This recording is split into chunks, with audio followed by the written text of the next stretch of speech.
नमस्कार प्यारे विद्यार्थियों। आज animal attendant objective quiz part में 150 वाली सीरीज का फर्स्ट पार्ट लेके आए हैं, जिसमें अपन फास्टली और रैपिडली रिवीजन करेंगे सारे क्वेश्चनों का। तो चलिए शुरू करते हैं आज का पहला क्वेश्चन।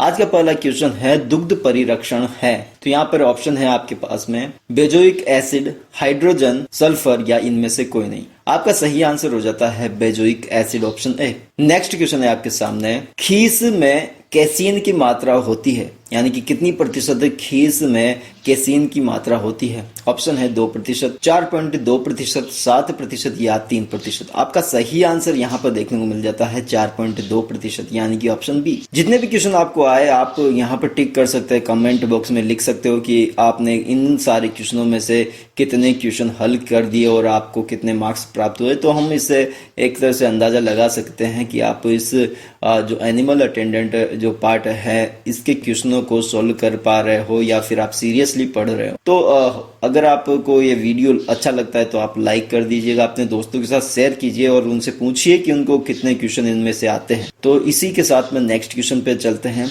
भैंस की किस नस्ल के दूध में वसा की मात्रा सबसे अधिक होती है। ऑप्शन है मुर्रा, भदावरी, जफराबादी या महसाणा।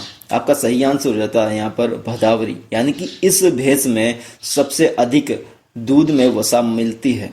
ठीक है, नेक्स्ट देखते हैं अपन, दूध के पीलेपन का कारण क्या है, यानी कि दूध में पीलेपन के लिए उत्तरदायी तत्व कौन सा है। तो यहाँ पर ऑप्शन हो जाता है कैरोटीन, कैसीन, कैरोटीन व कैसीन दोनों ही या उपरोक्त में से कोई नहीं। आपका सही आंसर क्या है आप देखिए, यहाँ पर कैरोटीन व कैसीन दोनों ही उत्तरदायी तत्व है दुग्ध के पीलेपन के लिए, यानी कि जो दूध में पीलापन पाया जाता है वो कैरोटीन व कैसीन दोनों के कारण होता है। पांचवा क्वेश्चन है अपने सामने, गाय के दूध का अपेक्षित घनत्व कितना होता है। यहाँ पर दे रखा है 1.032, 1.0309, 1.059, 2.090। आपका सही आंसर हो जाता है यहाँ पर ऑप्शन ए 1.032। नेक्स्ट क्वेश्चन है आपके सामने, पशुओं में गला घोटू की बीमारी फैलती है, यानी कि गला घोटू की बीमारी किस कारण से फैलती है। ऑप्शन है बैक्टीरिया से, वायरस से, निमेटोड से या कीटों से। तो आपका सही आंसर हो जाता है आपके लिए बैक्टीरिया से, यानी कि ऑप्शन ए। नेक्स्ट क्वेश्चन है आपके लिए, भारतीय पशु चिकित्सा अनुसंधान संस्थान कहाँ पर स्थित है। ऑप्शन है आपके सामने इज्जतनगर, पंतनगर, कानपुर या मेरठ। आपका सही आंसर हो जाता है यहाँ पर इज्जतनगर। नेक्स्ट क्वेश्चन है आपके सामने, साधारणतया गाय का गर्भकाल कितना होता है। 285 दिन, 300 दिन, 150 दिन या 250 दिन। आपका सही आंसर हो जाता है यहाँ पर 285 दिन। नेक्स्ट देखते हैं अपन, पशुओं में थनैला रोग का कारण क्या है। ऑप्शन है बैक्टीरिया, वायरस, कीट या निमेटोड्स। आपका सही आंसर हो जाता है यहाँ पर बैक्टीरिया, ऑप्शन ए। नेक्स्ट देखते हैं अपन, गाय के दूध में पानी का प्रतिशत कितना होता है। तो 87.26%, 70.09%, 80% या फिर 90%, यानी कि गाय के दूध में जो पानी का प्रतिशत होता है वो होता है 87.26%। नेक्स्ट क्वेश्चन देखते हैं आज का, दूध के पाश्चुरीकरण का उपयुक्त तापमान कितना होता है। यहाँ पर दे रखा है 150 degree Fahrenheit 20 minute, 143 degree Fahrenheit 30 minute, 160 degree Fahrenheit 10 minute या 140 डिग्री फ़ारेनहाइट 40 मिनट। आपका यहाँ पर सही आंसर रहता है 143 डिग्री फ़ारेनहाइट 30 मिनट। नेक्स्ट देखते हैं अपन, कार्य करने वाले पशुओं की बधियाकरण की आयु उपयुक्त होती है। यहाँ पर दे रखा है 1.5 साल से 2 साल, 3 साल, 4 साल या 5.5 साल। आपका सही आंसर यहाँ पर हो जाता है 1.5 साल से 2 वर्ष के बीच में। नेक्स्ट देखते हैं अपन, गाय की प्रमुख नस्ल कौन सी है। हरियाणवी है या मेवाती है या साहिवाल है या फिर ये सभी गायों की ही प्रमुख नस्लें हैं। तो आपको आंसर देना है उपयुक्त सभी, यानी कि हरियाणवी, मेवाती, साहिवाल ये सब गायों की प्रमुख नस्लें हैं। नेक्स्ट देख लेते हैं, अधिक दूध देने वाली भैंस की प्रमुख नस्ल कौन सी है। देखते हैं मुर्रा है या भदावरी है या जाफराबादी है या फिर उपयुक्त सभी है।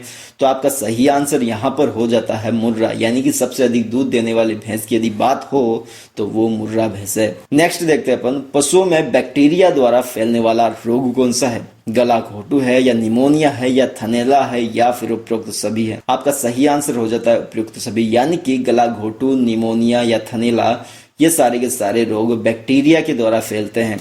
नेक्स्ट देखते हैं पशुओं के चयन की विधि क्या है। तो यहाँ पर ऑप्शन दे रखे हैं फिनोटाइपिन चयन या पारिवारिक चयन या संतति के आधार पर चयन या फिर सभी, उपयुक्त सभी। तो आपका यहाँ पर सही आंसर हो जाता है उपयुक्त सभी। नेक्स्ट देखते हैं अपन पशु का वह भोजन जो उसके जीवन निर्वाह, उत्पादन तथा अन्य सभी आवश्यकताओं को पूरा करता है वह क्या कहलाता है। तो वह क्या कहलाता है, ऑप्शन दे रखा है संतुलित भोजन होता है या जीवन निर्वाह भोजन होता है या फिर उत्पादन भोजन होता है या उपरोक्त में से कोई नहीं। आपका सही आंसर जो है वो होना चाहिए संतुलित भोजन, यानी कि ऑप्शन ए। पशु का वह भोजन जो उसके जीवन निर्वाह, उत्पादन तथा अन्य सभी आवश्यकताओं को पूरा करता है वह संतुलित भोजन कहलाता है। नेक्स्ट देखते हैं दुग्ध एंजाइम्स क्या है। ऑप्शन है लाइपेज, एमाइलेज, लैक्सेज या उपरोक्त सभी। आपका सही आंसर होता है उपरोक्त सभी, यानी कि दूध में जो एंजाइम्स है वो है लाइपेज, एमाइलेज, लैक्सेज। नेक्स्ट क्वेश्चन देखते हैं आज दुग्ध ज्वर बीमारी है मुर्गी की है या ऊंट की है या भैंस की है या इनमें से कोई नहीं। आपका जो सही आंसर होना चाहिए वह है भैंस, यानी कि दुग्ध ज्वर बीमारी भैंस से संबंधित है। नेक्स्ट क्वेश्चन है राष्ट्रीय डेयरी अनुसंधान संस्थान कहाँ स्थित है। ऑप्शन है करनाल, पंजाब, कल्याणपुर, कानपुर या इनमें से कोई नहीं। आपका सही आंसर हो जाता है करनाल, हरियाणा। नेक्स्ट देखते हैं आपका पशु आहार जिसमें 18% से अधिक कच्चा रेशा पाया जाता है उसे क्या कहते हैं। यहाँ पर दे रखा है जीएसटी कॉन्सेंट्रेट, आहार पूरक, चारा या खनिज। आपका सही आंसर हो जाता है यहाँ पर ऑप्शन सी, चारा। नेक्स्ट देख लेते हैं आज का क्वेश्चन निम्नलिखित में से कौन सा खाद्य मानक संपूर्ण पाचन तत्व, पाचन, क्रोड, प्रोटीन, प्राच्य ऊर्जा या कैल्शियम, फास्फोरस तथा कैरोटीन पर आधारित है। आपके सामने ऑप्शन है मॉरिसन का मानक, मुहन का मानक, आर्सबाई का मानक या थीरियर का मानक। आपका सही आंसर हो जाता है यहाँ पर मॉरिसन का मानक, ऑप्शन ए। नेक्स्ट देखते हैं आज का क्वेश्चन दूध में स्ट्रेप्टोकोकस थर्मोफिलस द्वारा कितना लैक्टिक अम्ल पैदा किया जाता है। ऑप्शन है 0.6%, 1.0%, 1.5%, 2.0%। आपका सही आंसर है यहाँ पर 0.6%। नेक्स्ट देखते हैं आज का केंद्रीय बकरी शोध संस्थान कहाँ स्थित है। ऑप्शन है मखदूम, हिसार, बेंगलोर या भोपाल। आपका सही आंसर होना चाहिए यहाँ पर मखदूम। नेक्स्ट देखते हैं आज का क्वेश्चन निम्नलिखित में से कौन सा दुग्ध क्रय करने का ढंग सबसे अच्छा है। ऑप्शन है आयतन के अनुसार, भार के अनुसार, दुग्ध की वसा की मात्रा के अनुसार, दुग्ध की वसा रहित ठोस की मात्रा के अनुसार। आपका सही आंसर हो जाता है ऑप्शन डी, दुग्ध की वसा रहित ठोस की मात्रा के अनुसार ही आपको दुग्ध क्रय करना चाहिए। नेक्स्ट क्वेश्चन है आपका एक हॉल्स्टीन फ्रीजियन संकर नस्ल की गाय प्रतिदिन 15 लीटर दूध दे रही है। 15% डीसीपी वाले उत्पादन आहार की उसे कितनी आवश्यकता होगी।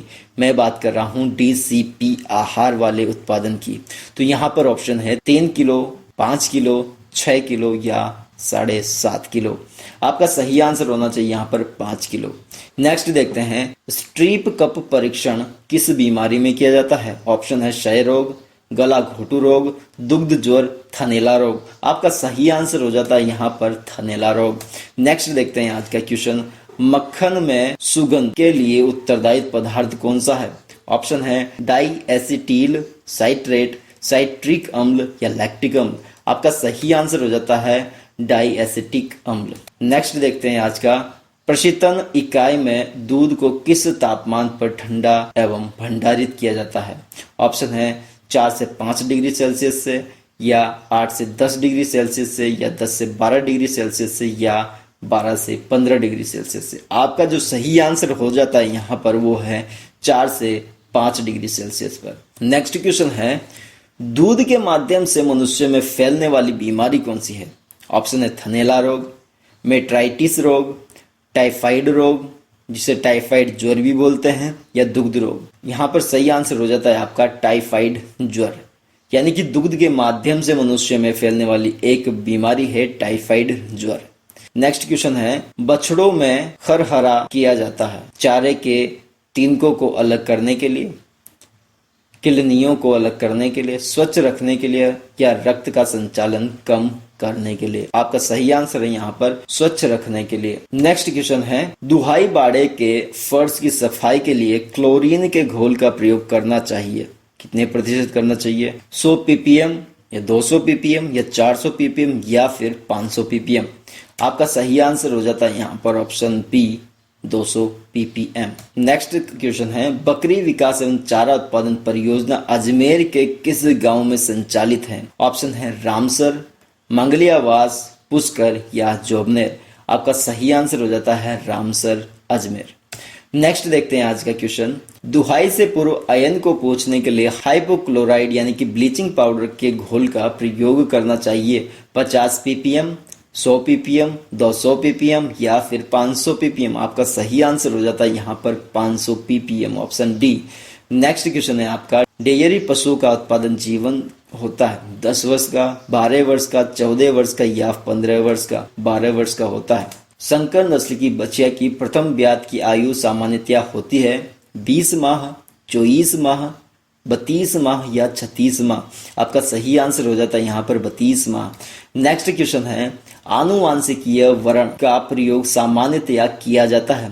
ऑप्शन है दुधारू गायों के चयन में, शुष्क गाय के चयन में, बछियों के चयन में या सांड के चयन में? आपका सही आंसर यहाँ पर निकल कर आता है वो है दुधारू गाय के चयन में।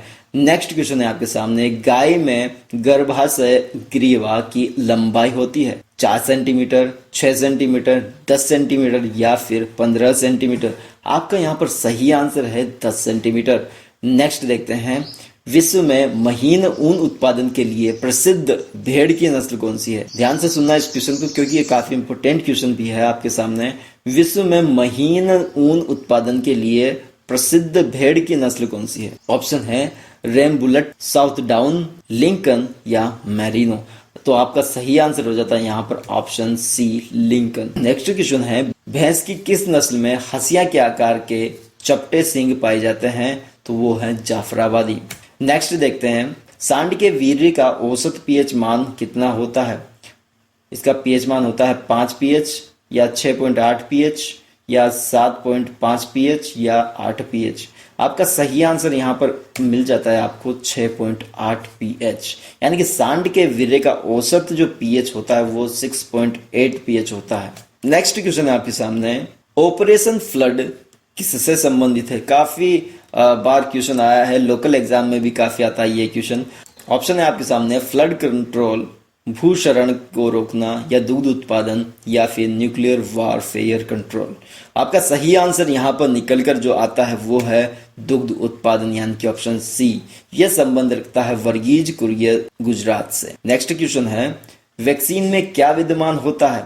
ऑप्शन है एंटीबॉडी, एलुटिनिन, एंटीजन या उपरोक्त सभी? तो जो वैक्सीन होती है उसमें लगभग ये सारे तत्व मौजूद होते हैं, उपरोक्त सभी मौजूद होते हैं। नेक्स्ट देखते हैं, खच्चर किसका क्रॉस है? घोड़ी का, गधा का? खच्चर किसका क्रॉस है, यानी कि जो खच्चर है वो किससे उत्पन्न एक नई नस्ल है? घोड़ी और गधे से उत्पन्न, घोड़ी और घोड़ा से उत्पन्न, गधी और गधा से उत्पन्न, या इनमें से कोई नहीं? यहाँ पर सही आंसर हो जाता है आपका घोड़ी और गधा, ऑप्शन है। नेक्स्ट क्वेश्चन है, कैल्शियम की अधिकतम मात्रा किस में पाई जाती है? दूध में, मक्खन में, सेब में या पनीर में? तो आपका सही आंसर आपको मिलता है यहाँ पर पनीर में, यानी कि कैल्शियम की अधिकतम मात्रा अगर प्रतिशत में देखी जाए तो आपको पनीर में अधिक देखने को मिलती है। नेक्स्ट क्वेश्चन है, भारत में अंतिम पशु गणना कब हुई थी? 1977 में, 1982 में, 1987 में या 1993 में? सही आंसर है यहाँ पर 1993 में। नेक्स्ट क्वेश्चन है, गोदोहन के लिए सबसे उपयुक्त विधि कौन सी है? मुट्ठी विधि, चुटकी विधि, अंगूठा विधि या उपरोक्त में से कोई नहीं? तो दुग्ध दोहन के लिए जो आंसर आपका निकल कर जो दुग्ध दोहन के लिए जो सही विधि है वो है मुट्ठी विधि। नेक्स्ट क्वेश्चन है, अंडपीत में सबसे ज्यादा क्या पाया जाता है? ऑप्शन है वसा, कार्बोहाइड्रेट, प्रोटीन या सूक्ष्म तत्व? आपका सही आंसर हो जाता है यहाँ पर वसा। नेक्स्ट देखते हैं, नेक्स्ट क्वेश्चन कौन सा है, घोड़े के शरीर में कुल कितनी हड्डियां होती है? यहाँ पर ऑप्शन है 150 हड्डियां, 175 हड्डियां, 205 हड्डियां या फिर 225 हड्डियां?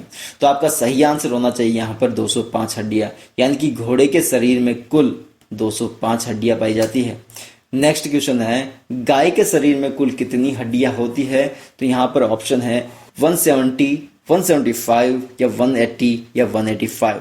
आपका सही आंसर यहाँ पर होना चाहिए 180 यानी कि 180, यानी कि गाय के शरीर में कुल हड्डियां होती है 180।